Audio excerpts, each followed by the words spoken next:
todas as minhas entradas para o card principal do UFC Kamaru Usman contra Joaquin Buckley que rola nesse final de semana.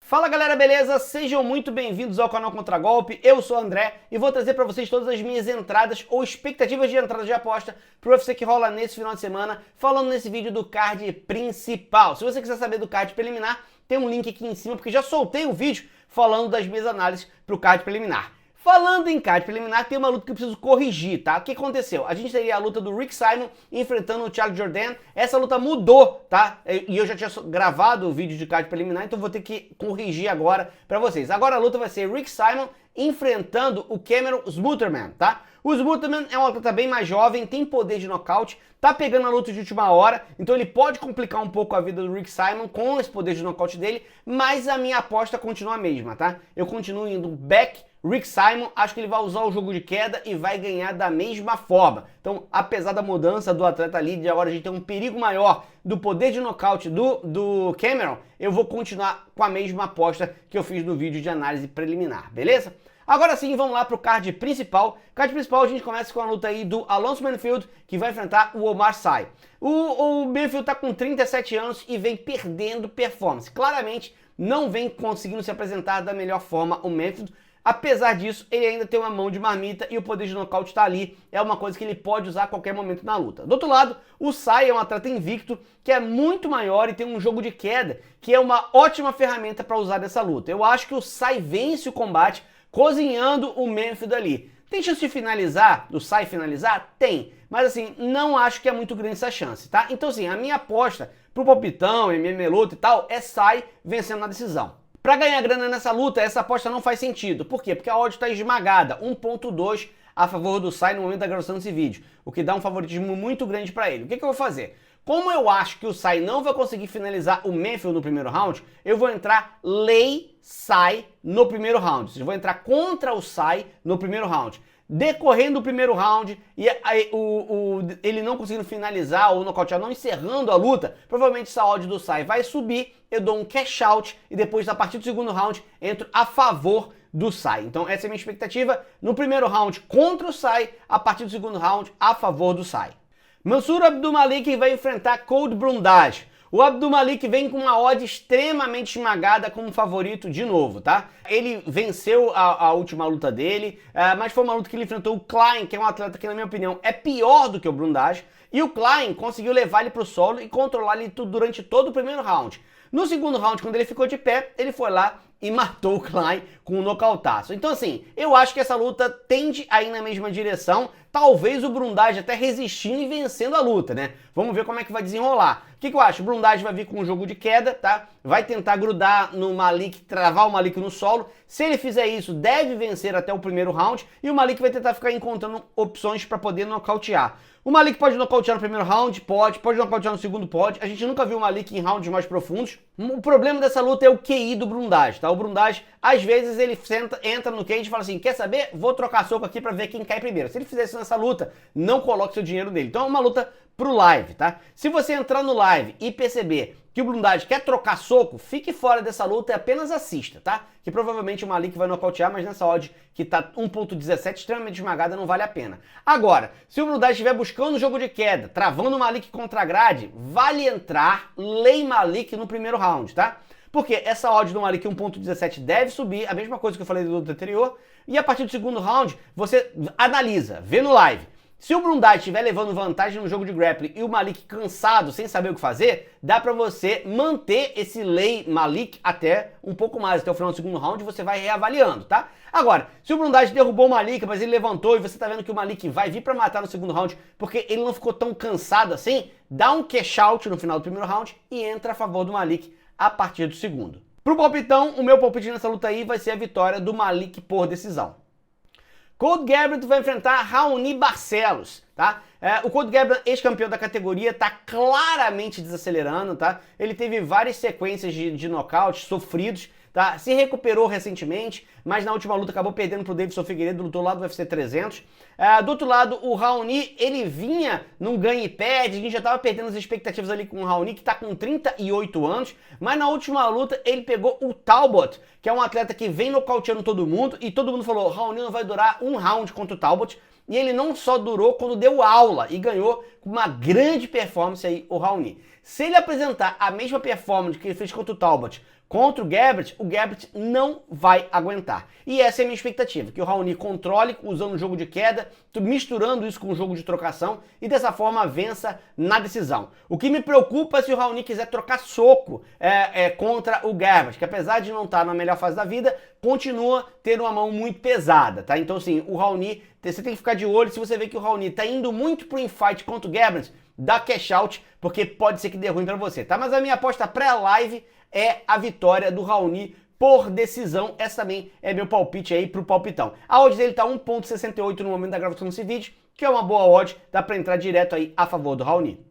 Edmond Shahbazyan vai enfrentar o André Petroski. Essa é uma luta de duelo de estilos, tá? Se a luta ficar em pé, a vantagem é do Shahbazyan. Se a luta for levada para o solo, a vantagem é do Petroski. Tanto é que, na minha opinião, tem chance de nocaute pro lado do Shahbazyan e tem chance de finalização pro lado do Petroski, tá? Agora, o que eu acho que vai acontecer nessa luta? Acho que o Petroski vai buscar um jogo de queda. Ele tem uma insistência no jogo de queda e uma precisão no jogo de queda suficiente para controlar o Shahbazyan contra a grade ou no solo durante todos os rounds e sair com a vitória. O meu palpite para essa luta é uma zebra, tá?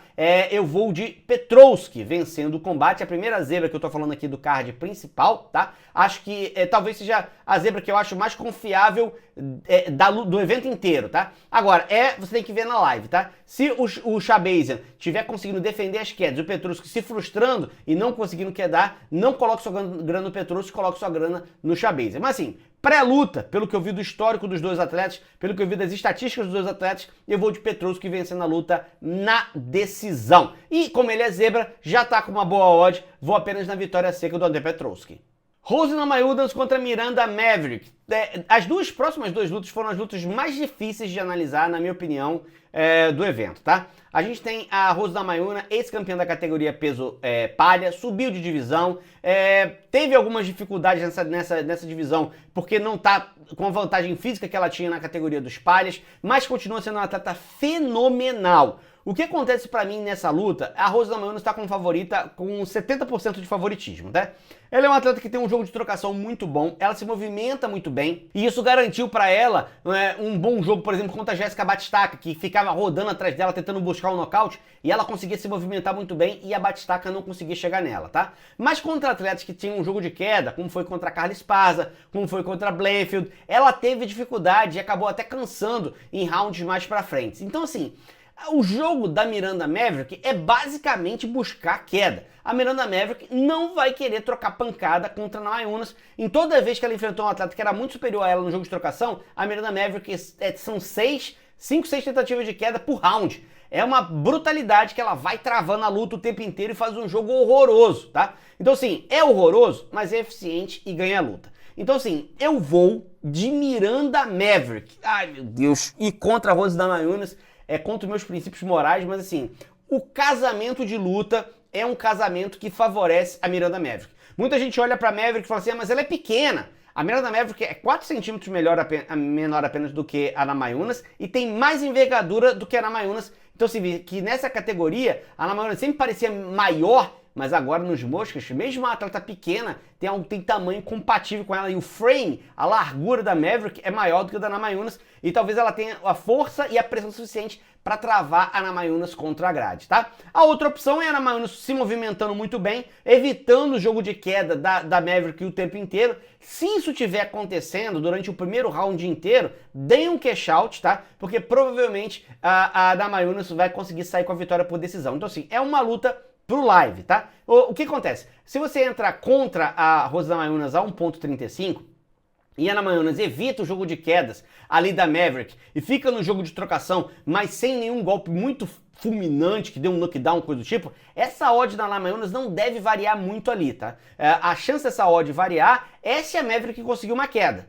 Se a Namajunas tiver sucesso, a odd deve ficar mais ou menos no mesmo lugar. Então dá pra você entrar pré-live contra a Namajunas e esperar metade do primeiro round, tá? Se a Maverick não estiver buscando um jogo de queda, ou se estiver buscando e estiver ficando frustrada, dá um cash out. Se a Maverick estiver quedando, a odd já vai ter subido, você já vai estar satisfeito, que você já vai estar ganhando uma grana, só manter isso aí até o final, tá? Então essa é uma luta complicada. No palpitão eu vou na zebra, vou de Maverick por decisão. Não façam isso em casa. É uma aposta arriscada pra caramba, mas eu acho que o casamento de luta vai acabar dando vitória da Maverick. Kamaru Usman contra Joaquin Buckley, outra luta bem difícil de analisar, tá? Muita gente tá olhando pra essa luta com facilidade, olhando e falando assim, Joaquin Buckley vai matar o Kamaru Usman, vai nocautear, o Kamaru Usman tá com idade, não vai aguentar. A gente tem que lembrar que o Kamaru Usman foi um ex-campeão dominante dessa categoria, que as lutas que ele perdeu foram pro Leon Edwards, que naquele momento se tornou o campeão da divisão, tá? Uma luta que ele estava ganhando e tomou um nocaute com uma bica na cabeça, mas ele estava ganhando a luta. Na outra luta foi uma luta mais parelha, mas ele perdeu de forma clara para o Leon Edwards. E depois ele fez uma terceira luta em que ele subiu de categoria, pegando uma luta em cima da hora, tá? Faltando 10 dias pro combate, na categoria de cima contra o Chimaev, que muita gente considera o bicho-papão da categoria dos médios. E assim, ele perdeu o primeiro round, porque o Chimaev foi pra cima, muito bruto em cima dele, mas ele até conseguiu dar uma melhorada ali no finalzinho do round. E depois ele teve outros 2 rounds que foram parelhos. Eu acho até que ele venceu aqueles 2 rounds, tá? O segundo e o terceiro, porque o Chimaev morreu no gás. Então teve gente que deu empate, teve gente que, entre os juízes, deram empate ou vitória pro Chimaev, porque deram 10-8 pro Chimaev no primeiro round. Se tivessem dado 10-9, tinha sido vitória pro Kamaru Usman. Então assim, o cara foi competitivo pegando uma luta faltando 10 dias na categoria de cima. Aí você vai falar, André, mas isso foi em 2023, tem 2 anos. Tem 2 anos, realmente. O Kamaru Usman se afastou para poder fazer a recuperação do corpo e de algumas lesões que ele estava ali enrolando a recuperação. Ele foi fazer cirurgia, enfim, para voltar para esse combate. Volta agora e com a mentalidade de chegar no cinturão. E ele precisa passar do Buckley, tá? A última vez que eu fui numa zebra que nem essa foi contra o Durinho, contra o Morales, tá? Eu acreditei que o Durinho tinha chance de travar o Morales, de usar o jogo de grappling, e acabou que o Durinho não durou nada, né? Foi atropelado pelo Morales. Mas eu vou insistir nesse mesmo jogo agora, tá? O Joaquin Buckley é um atleta que ele enfrentou o Stephen Thompson com 41 anos, um Colby Covington que já estava acabado, pegou lá um Ruziboyev, que é um cartel montado, o cara é uma fraude total. Então assim, ele vem emplacando uma sequência de vitórias nessa categoria, mas não tá pegando nenhum nome. Ele não pegou um Rakhmonov, não pegou o Ian Gary, não pegou um Morales, sabe? Ele não pegou nomes jovens nessa categoria, pegou uma galera que já tá se afastando. Eu acho que o Kamaru Usman, apesar de ter 38 anos, ainda é competitivo, tá? 2 anos de preparação aí do Kamaru Usman contra o Buckley. Eu acho que ele vai conseguir travar o Buckley, tá? Acho que vai dar vitória do Kamaru Usman por decisão. É uma aposta arriscada? Extremamente arriscada, tá? Porque a gente não vê o Usman lutando há 2 anos. Então ele pode voltar totalmente diferente, meio devagar e ser atropelado pelo Buckley mesmo, assim como o Durinho foi atropelado pelo Morales. Agora, se voltar o Usman, que lutou a última luta contra o Chimaev, com um campo completo, eu acho que o Buckley vai ter sérios problemas. Então assim, a minha aposta para essa luta, o Buckley tá como extremamente favorito, 1.38. Eu vou entrar Lei Buckley no primeiro round, tá? E aí vou ver o que acontece. A mesma coisa que eu falei da luta da Namajunas, tá? Se o Buckley se der muito bem no primeiro round, o Usman não conseguir fazer nada, a gente vê que tem uma superioridade, que o Usman não voltou o mesmo Usman, eu dou um cash out e a partir do segundo round eu entro a favor do Buckley, tá? Porque a odd dele tá 1.38, não deve variar muito se você tiver um round competitivo.